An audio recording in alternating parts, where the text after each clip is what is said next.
వరంగల్ జిల్లా నర్సంపేట పట్టణం వల్లభ్ నగర్ 3వ డివిజన్లోని ఆంజనేయ స్వామి ఆలయంలో శ్రీరామనవమి ఉత్సవాల సందర్భంగా చేయించినటువంటి రాములవారి జంజనం, సీతమ్మవారి పుస్తెలు, మట్టెలు, ఆంజనేయ స్వామి వారికి వెండి కన్లను దొంగతనం చేయడం జరిగింది. కాగా ఇదంతా గుడిలో ఉన్న సీసీ కెమెరాలో రికార్డ్ అవ్వడం జరిగింది. అందులో దేవుళ్ల వస్తువులను దొంగిలించిన దొంగ స్పష్టంగా దొరకడంతో స్థానిక పోలీస్ స్టేషన్లో ఫిర్యాదు చేయడం జరిగింది. దీంతో దొంగను పట్టుకుని విచారించగా ఆ దొంగ దేవుని వస్తువులను తుల్జాభవాని జ్యువెలరీలో అమ్మడం జరిగిందని తెలపడం జరిగింది.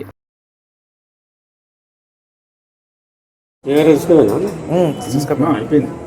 గోల్డ్ షాప్ని పట్టుకోవడం ఎవరికన్నా నీగా తుల్జా భవానీ లేదా దాంట్లో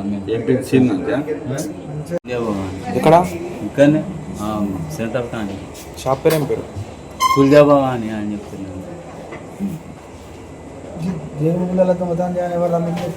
నీవు అన్నా నువ్వు అనగే నేను చచ్చిపోతావా?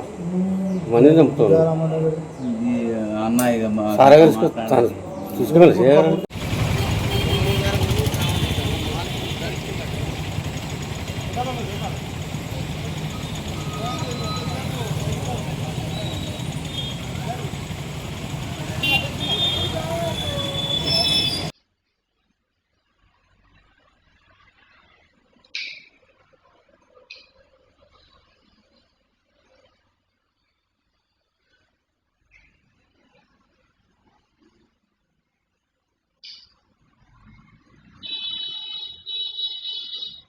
మరిన్ని అప్డేట్స్ కోసం మా ఛానల్ని సబ్స్క్రైబ్ చేయండి.